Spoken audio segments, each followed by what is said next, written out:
बृहस्पतिवार का दिन है और आज के दिन हम आप सबके समक्ष संकटा माता की एक बहुत ही पावन कथा सुनाने जा रहे हैं। एक बुढ़िया थी।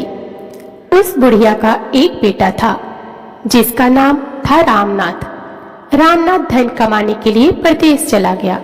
बुढ़िया अपने पुत्र के विदेश जाने के बाद बहुत चिंतित और दुखी रहने लगी, क्योंकि बहू उसे प्रायः नित्य खरी खोटी सुनाया करती थी।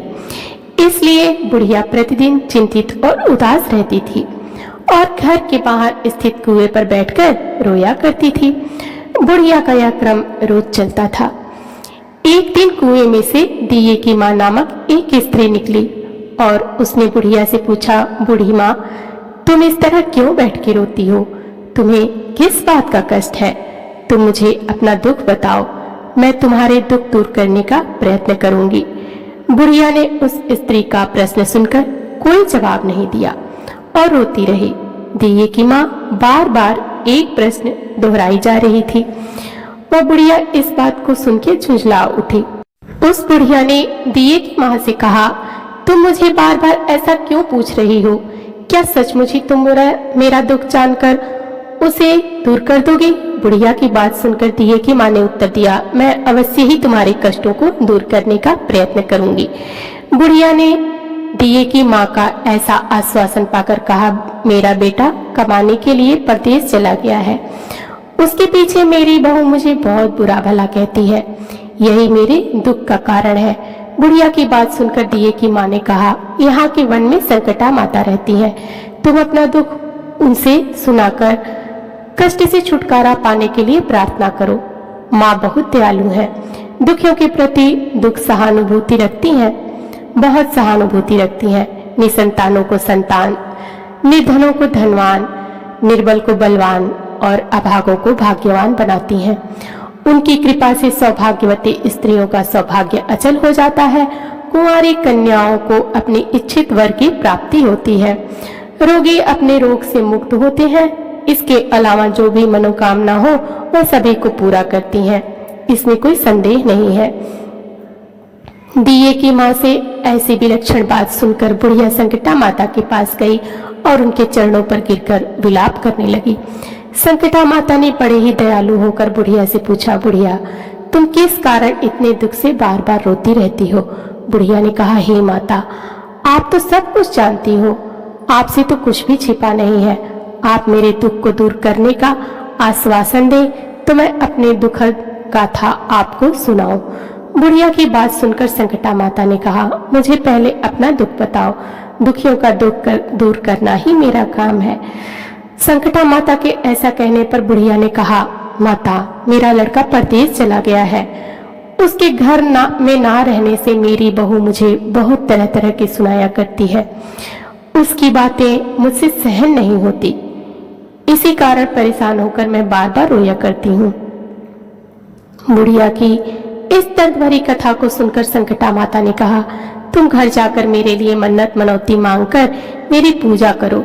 इससे तुम्हारा लड़का सकुशल घर वापस आ जाएगा। मेरी पूजा के दिन सुहागन स्त्रियों को आमंत्रित कर उन्हें भोजन कराना। ऐसा करने से तुम्हारा लड़का अवश्य ही तुम्हारे पास आ जाएगा। संकटा माता के कहे अनुसार उस बुढ़िया ने मनौती मांगकर पूजा की और सुहागन स्त्रियों को भोजन के लिए आमंत्रित किया। परंतु विचित्र बात यह हुई कि जब बुढ़िया ने स्त्रियों के लिए लड्डू बनाने शुरू किए तो उससे 7 की जगह 8 लड्डू बन गए। इस बात से बुढ़िया बहुत ही असमंजस में पड़ गई। ऐसा होने का क्या कारण है? कहीं मुझसे गिनने में तो गलती नहीं हो रही अथवा अपने आप 8 लड्डू बन जाने का कोई अन्य कारण है। उसी समय संकटा माता एक वृद्ध स्त्री के रूप में बुढ़िया के सामने प्रकट हुई और बुढ़िया से पूछा, क्यों बुढ़िया, आज तुम्हारे यहाँ कोई उत्सव है क्या? यह सुनकर बुढ़िया बोली, आज मैंने संकटा माता की पूजा की है और सुहागिन स्त्रियों को भोजन के लिए आमंत्रित किया है, किंतु जब गिनकर 7 लड्डू बनाती हूँ तो वे लड्डू अपने आप ही 8 बन जाते हैं। मैं इसी बात से चिंता में पड़ गई हूँ।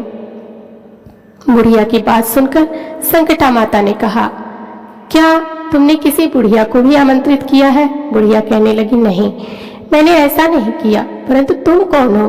संकटा माता ने कहा, मैं बुढ़िया हूँ, मुझे भी आमंत्रित कर लो। ऐसा कहकर बुढ़िया ने उस बुढ़िया रूपधारी संकटा माता को भोजन के लिए आमंत्रित कर दिया। इसके बाद बुढ़िया के घर पर सभी आमंत्रित सुहागिनें आ पहुंची और बुढ़िया ने सबको लड्डू तथा अन्य मिठाई आदि भोजन कराया। इससे संकटा माता उस बुढ़िया पर बहुत प्रसन्न हुई और माता की कृपा से उस बुढ़िया के बेटे के मन में अपनी माता और अपनी पत्नी से मिलने की इच्छा उत्पन्न हुई और वह अपने घर के लिए चल दिया। कुछ दिन बीतने के बाद वह बुढ़िया संकटा माता की पूजा कर सुहागिनों को भोजन करा रही थी। किसी ने उसकी लड़की के आने की सूचना दी, लेकिन बुढ़िया अपने काम में लगी रही। उसने कहा, लड़की को बैठने दो, मैं सुहागिनों को जिमाकर अभी आती हूँ। लड़की की बहू ने पति के आने का समाचार सुना। उसी क्षण पति के स्वागत के लिए तुरंत घर की ओर चल दी। लड़के ने अपनी पत्नी को देखकर मन में सोचा कि मेरी स्त्री मेरे प्रति कितना प्रेम रखती है, जो खबर पाते ही मुझसे मिलने आ गई। परंतु मेरी माँ मुझ पर जरा सी भी प्रेम नहीं करती। मेरे आने की खबर पाकर भी माँ मुझसे मिलने नहीं आई। जब पूजा का काम समाप्त हो गया, सभी सुहागिनें भोजन करके अपने अपने घर को लौट गईं। तभी बुढ़िया अपने बेटे से मिलने के लिए उसके पास पहुंची। माँ के आने पर लड़के ने पूछा, माँ अब तक कहाँ थी? माँ ने कहा, बेटा मैंने तुम्हारी कुशलता के लिए संकटा माता से मनौती मांग रखी थी, उसी को पूरा करने के लिए सुहागिनें जिमा रही थी। संकटा माता की कृपा से उसका मन अपनी पत्नी से हट गया। उसने माँ से कहा, माँ या तो मैं रहूंगा या यह रहेगी। बुढ़िया ने कहा, बेटा तुम्हें मैंने बड़ी कठिन तपस्या से पाया है, इसलिए तुम्हें छोड़ नहीं सकती। इसलिए चाहे बहू का त्याग भी करना पड़े तो मैं कर सकती हूँ। अतः लड़के ने अपनी स्त्री को घर से निकाल दिया। घर से निकालकर बाहर आई तो बहुत दुखी मन से एक पीपल के पेड़ के नीचे बैठकर रोने लगी। एक राजा उधर से जा रहा था। उसे रोता देखकर राजा रुका और पूछा, तुम क्यों रो रही हो? तब उसने अपनी सारी व्यथा राजा को कह सुनाई। राजा ने कहा, आज से तुम मेरी धर्म बहन हो, इसलिए रो मत।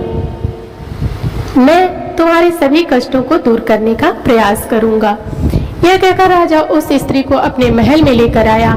महल जाकर राजा ने अपनी सारी कथा सुनाई और रानी को कहा, देखो आज से मेरी यह धर्म बहन है, इसी महल में रहेगी और इसको किसी भी प्रकार का कष्ट नहीं होना चाहिए। राजा के यहाँ पहुंचकर कुछ दिन बाद धर्म से प्रेरित होकर रामनाथ की स्त्री ने भी संकटा माता का व्रत करना आरंभ कर दिया और संकटा माता के निमित्त सुहागिनों को भोजन कराने के लिए आमंत्रित किया। उसने रानी को भी आमंत्रित किया। जब सभी सुहागिनें लड्डू खाने लगी तो रानी ने कहा, मुझे तो रबड़ी, मलाई और स्वादिष्ट मिष्टान ही हजम होते हैं, यह पत्थर समान लड्डू कैसे हजम होंगे? ऐसी अवहेलनापूर्ण बातें कहकर रानी ने लड्डू खाने से मना कर दिया।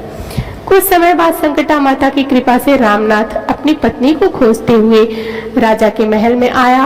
वहां आकर अपनी पत्नी को संकटा माता की पूजा करते हुए देखा तो संकटा माता को हाथ जोड़कर प्रणाम किया और अपनी पत्नी से कहा, प्रिय मेरे अपराध को क्षमा करो। पत्नी ने कहा, नाथ यह सब प्रारब्ध से ही होता है, इसमें आपका कोई दोष नहीं है।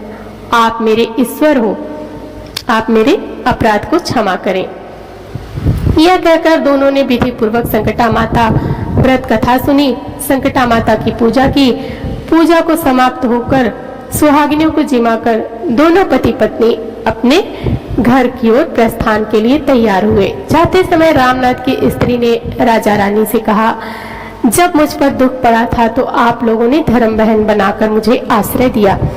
यदि आपको किसी भी तरह की सहायता की आवश्यकता हो तो मेरी कुटिया में निसंकोच चले आना। ऐसा कहकर दोनों पति पत्नी अपने घर को चले आए। संकटा माता के प्रसाद का निरादर करने के कारण रानी पर भारी संकट आ पड़ा। रामनाथ की बहू के जाते ही उनका राजपाट नष्ट हो गया। ऐसी विपत्ति में पड़कर रानी ने राजा से कहा, ना मालूम हो तुम्हारी धर्म बहन कैसी थी, उसके यहाँ से जाते ही सब कुछ नष्ट हो गया। रानी ने राजा से कहा, जाते समय वह कह गई थी कि जब मेरे पर कष्ट पड़ा था तब मैं तुम्हारे यहाँ आई थी और कदाचित तुम्हारे ऊपर भी कोई कष्ट पड़े तो तुम मेरे घर चले आना, इसलिए हम लोगों को उसके यहाँ ही चलना चाहिए।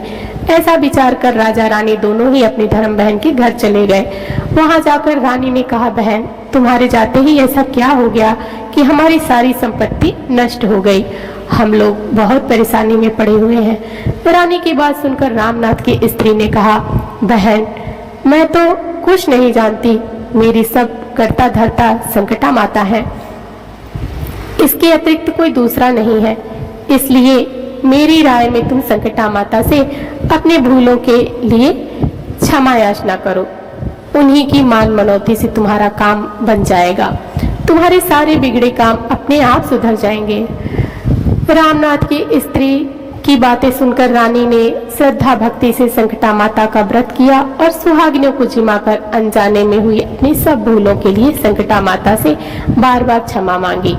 रानी के ऐसा करते ही संकटा माता प्रसन्न हो गई और रात में रानी को स्वप्न में कहा कि तुम दोनों पति पत्नी अपने महल को चले जाओ, वहां जाकर मेरी पूजा करना और मेरे निमित्त सुहागिनों को जिमाना। ऐसा करने से तुम्हारा गया हुआ राजपाट तुम्हें दोबारा वापस मिल जाएगा।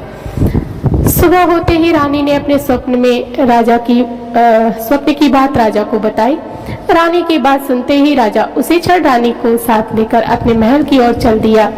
महल में आने के बाद राजा रानी ने संकटा माता से कहे अनुसार पूर्ण भक्ति भाव से माता संकटा की पूजा की और सुहागिनों को भोजन कराया।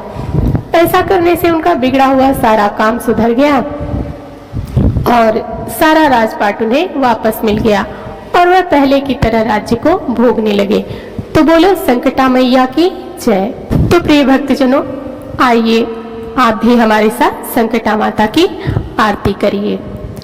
संकटा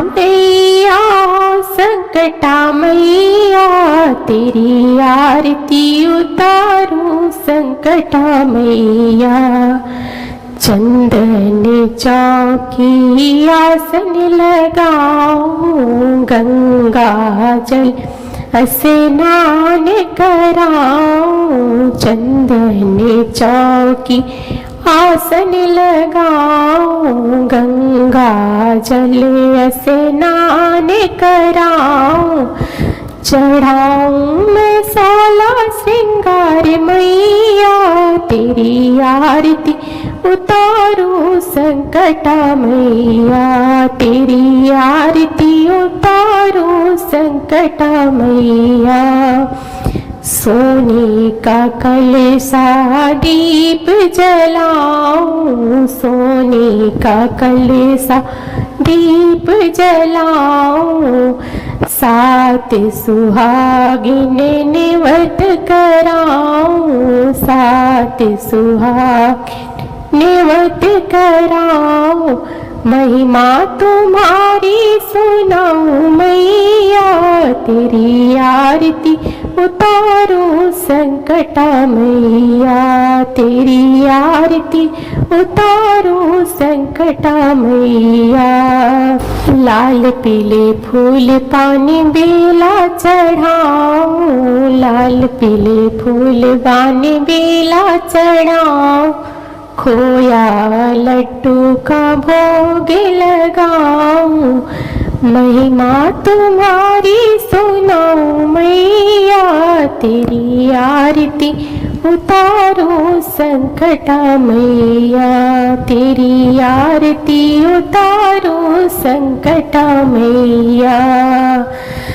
करती विनती फैला चल, वर दो हम सब रहे सुहागन, करती विनती फैला चल, वर दो हम सब रहे सुहागन, गाऊं मैं तेरा गुणगान मैया तेरी आरती उतारूं, संकटा मैया तेरी आरती उतारूं, संकटा मैया। तो बोलिए संकटा माता की जय। दोस्तों, आज की कथा आप सबको पसंद आए तो कृपया हमारे चैनल को सब्सक्राइब, वीडियो को लाइक और शेयर जरूर करें ताकि आने